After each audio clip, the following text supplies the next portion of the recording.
Good morning. We're starting the day off with a little weed treating. Got a couple boxes to do for a guy.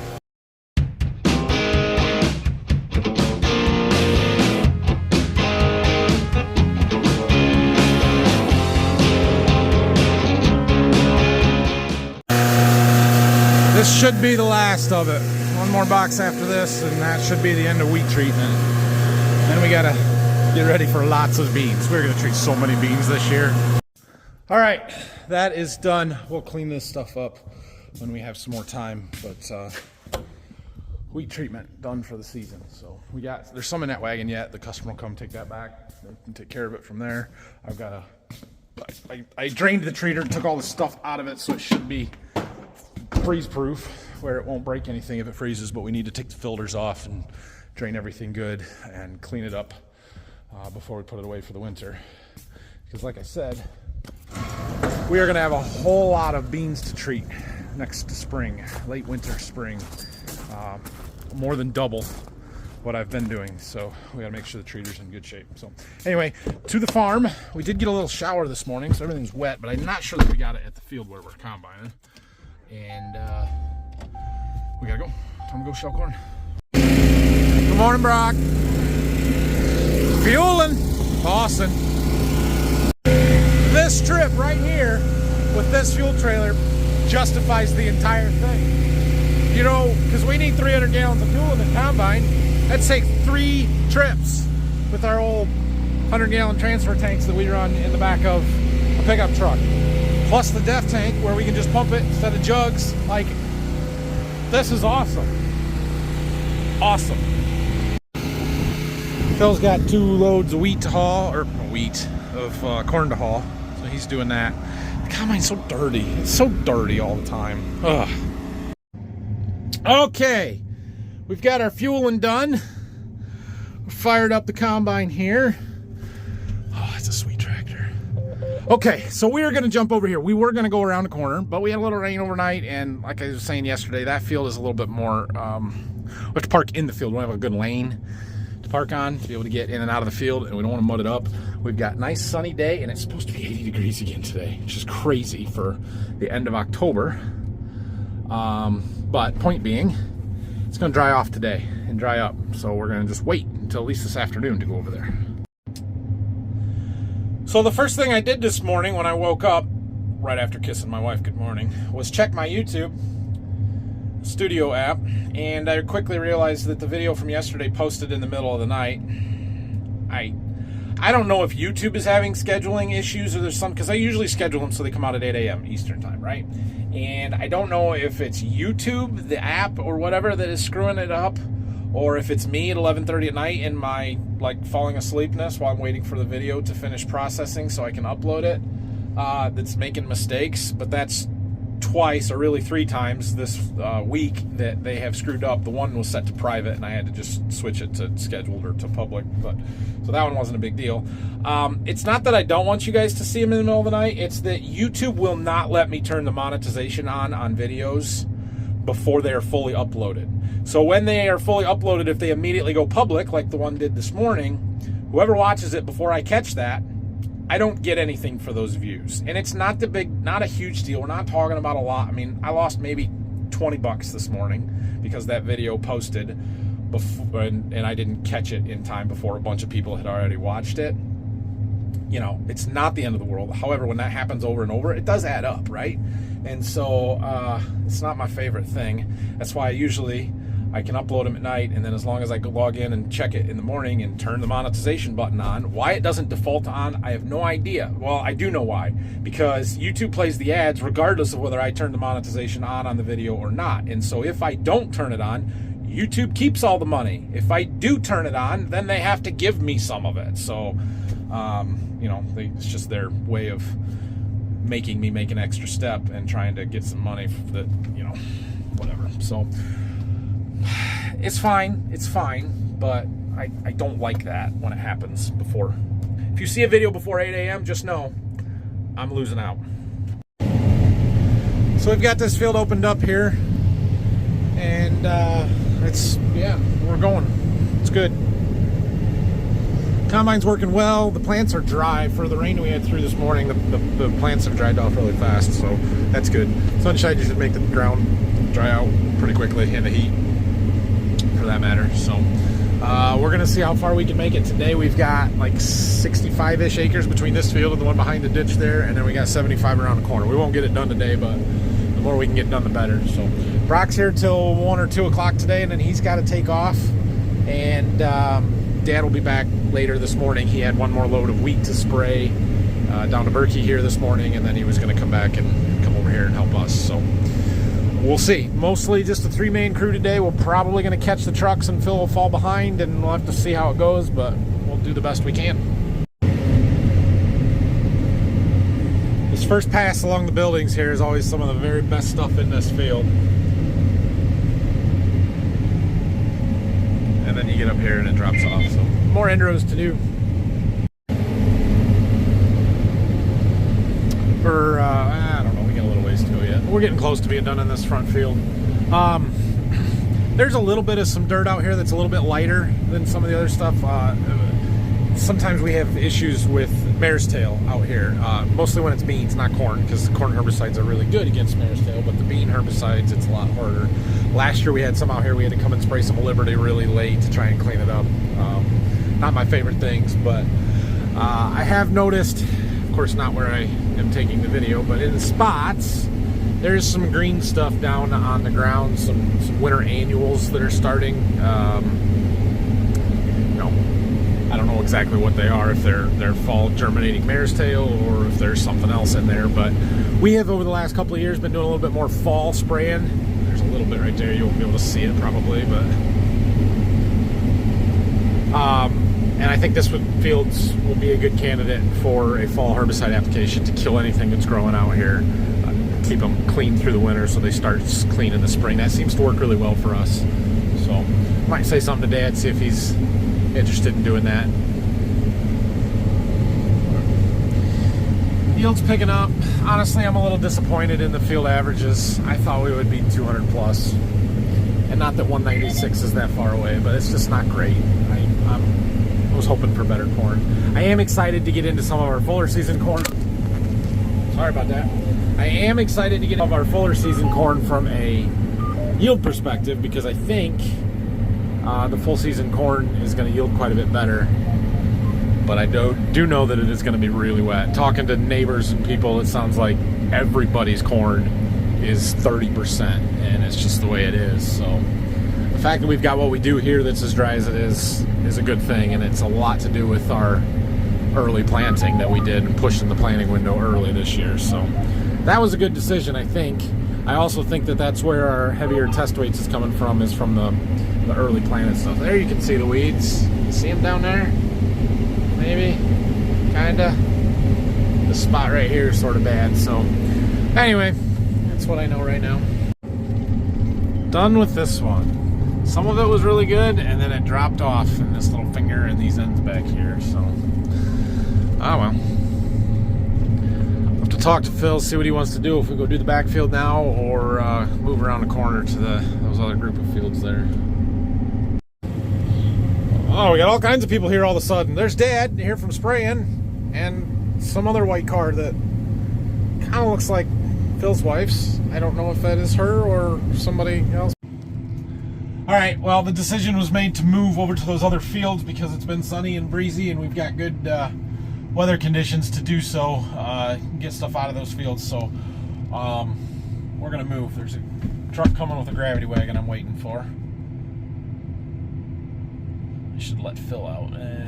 Crap. Oh well. Phil's hauling. He's got a semi behind me. He's trying to... Well, he's not even ready to go yet. It's alright. It's too bad that my seed company wouldn't buy that billboard. I thought about getting one of my signs and slapping it over that one, but everybody would know who did it. This is not Beck's corn. I'm not allowed to tell you what kind of corn it is, but it's not Beck's. Oh, it's hilarious. It's hilarious that they don't want me to say their name. They don't actually mean it. They don't mean that. They want me to tell you, but I'm playing it up because it's more fun this way until they decide to pay me to tell you what seed this is. That is, you know, good corn that I'm happy with and that I like. To be fair, if people thought these end rows were backs, it wouldn't be the worst thing. They were pretty crappy, as they are. But this field gets a whole lot better in the back than it is in the front. Oh yeah, we gotta move our map. So we're over here. This portion of the field is way better than this portion of the field. So, looks like they're waiting for me to go and get some more stuff. So we're going to get some stuff moved around. Brock's probably going to take off as soon as we get done here. And then I will get to jump in the grain cart this afternoon. It's always a good day when we get to do a little bit of mix of different jobs. I do like running the combine, though. It is lots of fun. All right. Well, we got both trucks. Brock's car, Dad's truck here. Dad's going to combine. Brock's gonna cart for an hour or so yet. I'm gonna go grab some lunch quick. Dad already ate. Brock's leaving in an hour, so he's good. I always pick up anything I can find. Sometimes on these ends we lose ears. All right. And then when the combine drives by, toss them in. So anyway, we're gonna let them work. While I go grab some lunch, when Phil gets back, we'll run him over. That was his wife's car that showed up there, and she's riding with him, so her car's still over there. I'll take them over to get that. And we'll come back and run cart.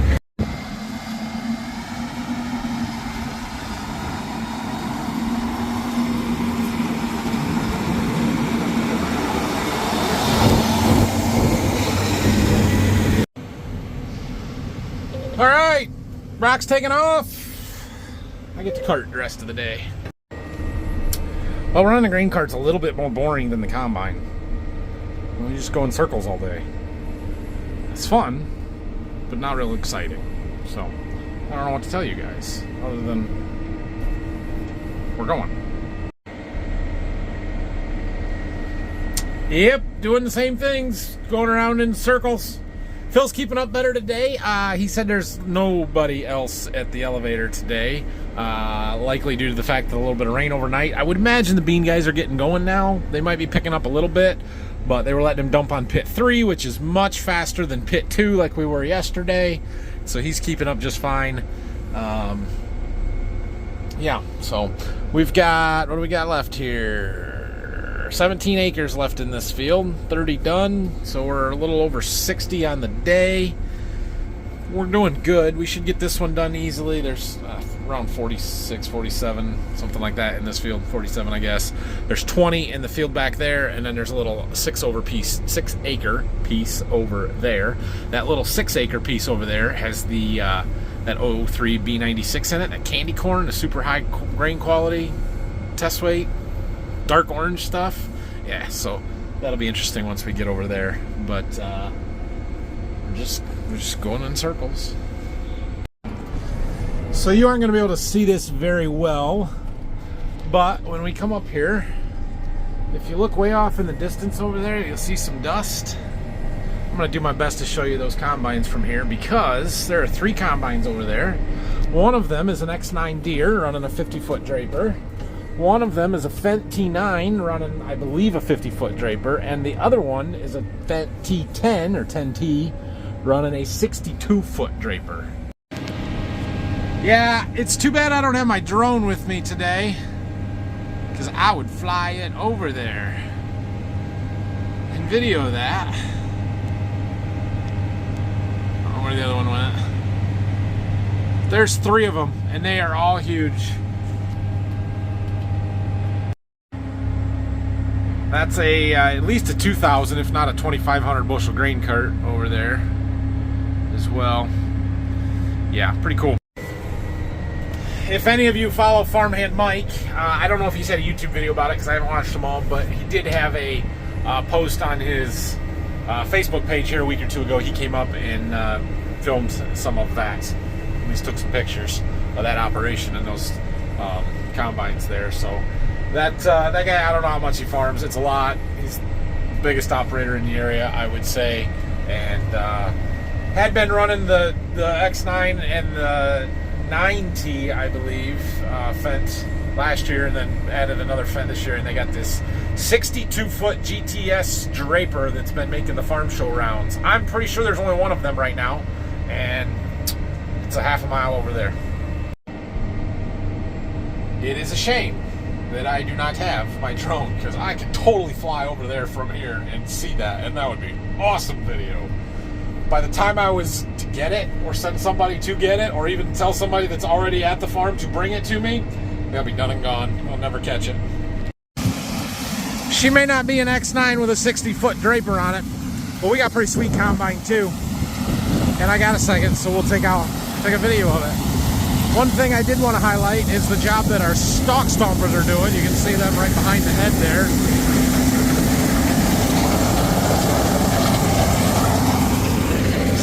Let the dust clear. But what those are doing is leaning all of these stalks over. Look, a kernel, no good. And essentially keeping them, breaking them off at the root. Right here, see that? Broken. See that? It's broken. See, it's broken. That's good, because it does a couple of things for us. One, it gets them down in contact with the ground so that they start to break down and decay a little faster. Two, it lays them over sideways, so when we come in here in a week or so, or less, with our disc, and we run on just a little bit of an angle to the rows, we're actually going to cut across them rather than them standing up and, you know, you kind of lay them over, but you don't actually cut them. So that'll help cut them up a little bit more. But more importantly, it breaks this row over so that when our rear tires roll over it, they aren't so sharp. They aren't standing straight up like this, and then the tire tread comes down on top of it, and it tears our tires up. When you lean them over like this, then the tire just kind of finishes pushing them over, and it protects our tires and makes them much nicer. And that is a good thing. Now, one other thing that we noticed out here, this field is by far the worst one we've had so far, is our grass control. It's not great. Like, there's a lot of this kind of stuff, and I don't know why exactly. Some areas are worse than others, but it's fairly consistent through here. I think the biggest contributing factor is that we were really dry shortly after planting, and our herbicides need moisture and they need rain to kind of activate or to reactivate and to keep the weeds controlled, and we didn't get that this year, and that's not great. It's not a good thing. I don't like it. Finishing up some end rows here. Said he needed me over here, but he has put the hogger out. Oh, there we go.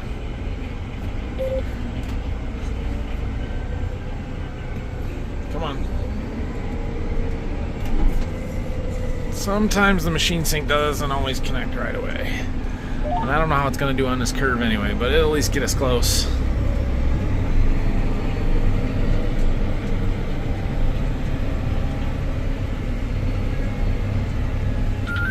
See if I can film and make sure it'd be ready to take over. It's a fairly sharp curve, not horrible, but yeah, sharp enough. I can do curves better than it can. Gotta go. Well, that didn't work well. Yeah. When he's curving on an outside, the auger moves a lot faster than when he's not curving, and I didn't compensate fast enough and hit the front. Whoops. Okay, I've been on the phone with my sister for a while, catching up on all the happenings in Iowa. We finished that front field, jumped into the back here. Dad's opening up some end rows. I've got a truck almost full up there. We're gonna go load it up with what's in the cart, and then we pull off of a different spot for this field and the other little one back here, so that I don't have to keep running across the field with loaded grain carts. I don't like doing that, but we'll take this one for right now. We have some issues back over there we'll talk about in a little bit when I get back. Half-mile hauls, though. You gotta be moving. Get back to the combine before he's full. So that issue, sometimes we aren't the best farmers. We had a major grass escape back here, foxtails, that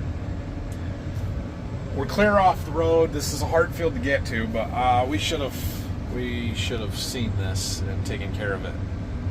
And it's going to cost us. These ends here, not a lot of corn. It's better out in the field. It's mostly these ends, but it's bad. It's really, really, really bad. It has a lot to do with the dry weather we had in May and June, and our herbicides need rain to work, to activate, and we didn't get that rain. And so, while the broadleaf control was good, the grass control was not. So, yeah, this field here is not good. That field across the ditch, the little field there, is not good. The field we were just in is not terrible, but it wasn't great. Now, another thing though, these 3 fields here, the ones we're doing today, are also our corn on corn fields. These were the only fields that we did corn on corn this year. It was kind of a rotation thing and wanting to get all these acres into the same crop for the year. And so we did that. I don't know if that has... I better dump now. I'm just trying to get this thing open. I don't know if that has anything to do with, the weed control being not as good. The fact that it's corn on corn instead of corn after beans. I wouldn't think so, but I suppose it is possible. This deer doesn't know where to go. It's the 4th time I've seen it. Where'd it go? It's in them weeds somewhere. It keeps trying to go back out into that field, and there's no cover over there. We got long hauls here because we're in that backfield, and it's just the way it works. You gotta hustle, but we'll make it. Corn's not very good, so Dad doesn't get full very fast. There goes the buck. Where'd he go? Oh, he's standing there.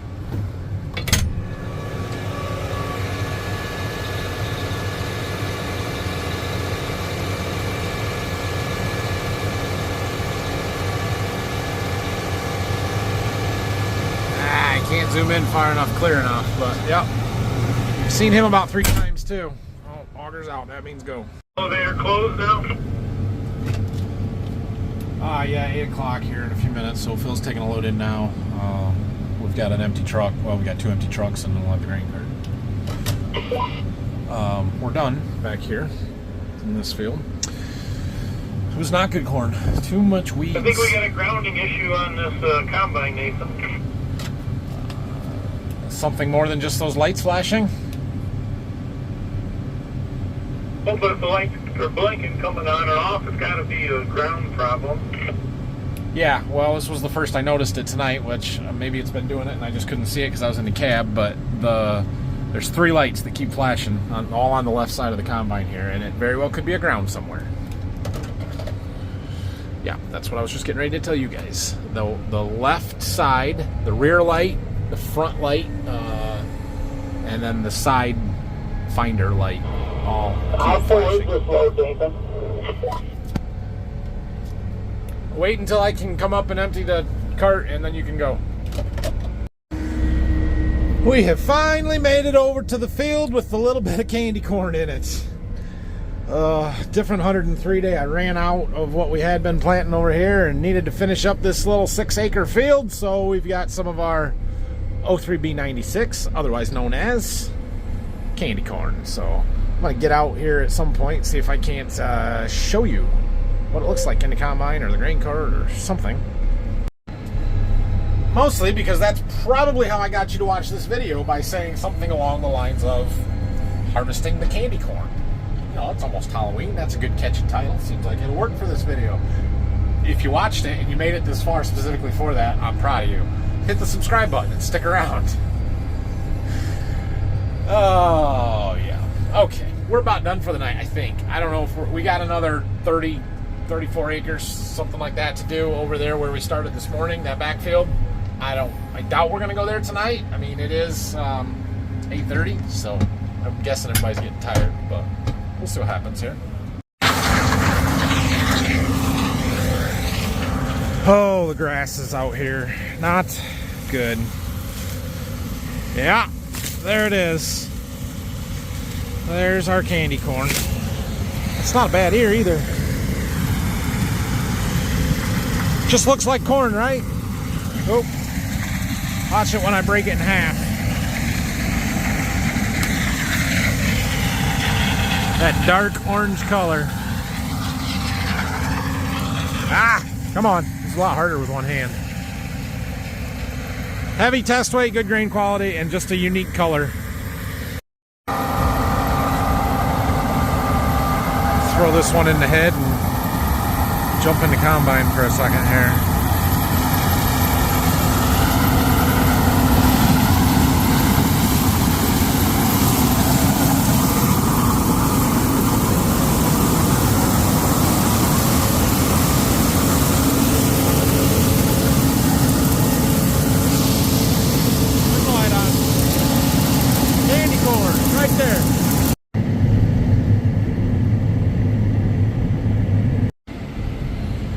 Alright, well, we are done with this group of fields. So we're just down to that one here, group, these three over here.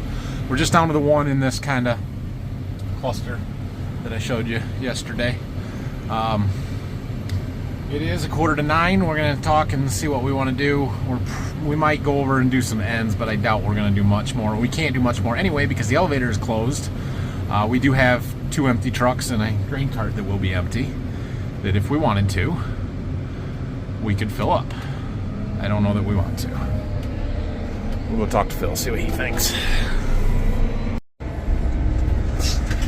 Well, I think Dad has had enough, so he's moving the combine back over to the other field here and going to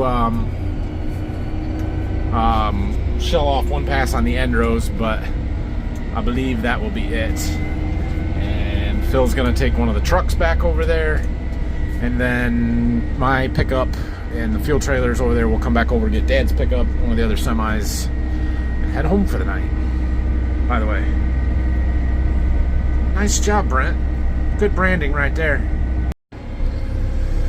This is what we've got left here. Field looks something like that. It's behind this lane. That's the field we started in this morning up there by that house. Phil's bringing the truck over there. We've got a lane. And there's a bridge up in this corner to get across this ditch. That's how we get everything out of here. So that's what we've got to do. That's the goal for tomorrow.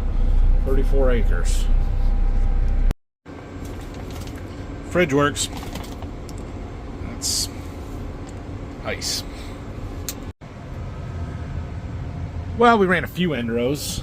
Dad's making one last pass. Just came on the radio, said he's quitting when he gets up here, so we did okay.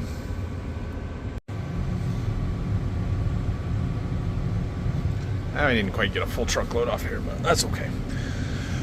Tomorrow, well, there's chances of rain overnight tonight. It doesn't look like it'll be a lot. We'll see what happens. Probably be like this morning was, where we get a tenth or a half a tenth or something, and it makes everything a little sticky. But the issue tomorrow is going to be that Dad is gone and Brock is gone. So it's Phil and I on our own here. And, you know, fortunately we've only got 30 acres to do. But we're just going to have to peck away at it and do what we can do. So this is huge to get this stuff out of the way, though. I haven't told you guys this yet, but after we get this field done, this one right here, every other field of corn that we have left to harvest is within 2.5 miles of the home farm. Everything is super close, so that is going to be really nice. Oh, just got back to the farm, opened the door to the truck, and just hits you. The chicken litter got spread today. I'm trying to remember where the closest field is. I think it's like across the section over here. We had 80. They didn't do across the road. There's one over that way, a half a mile. Yeah, I don't know. It's you can smell it. Tillage needs to be a priority. We got to start getting the tillage moving here. Yeah, we can only do so much, so it will be fine. Anyway, have a great night. Thanks for watching today. Hit that subscribe button for me, please. I think I already told you to do that, so we'll just go ahead and end it here. See you tomorrow, everybody.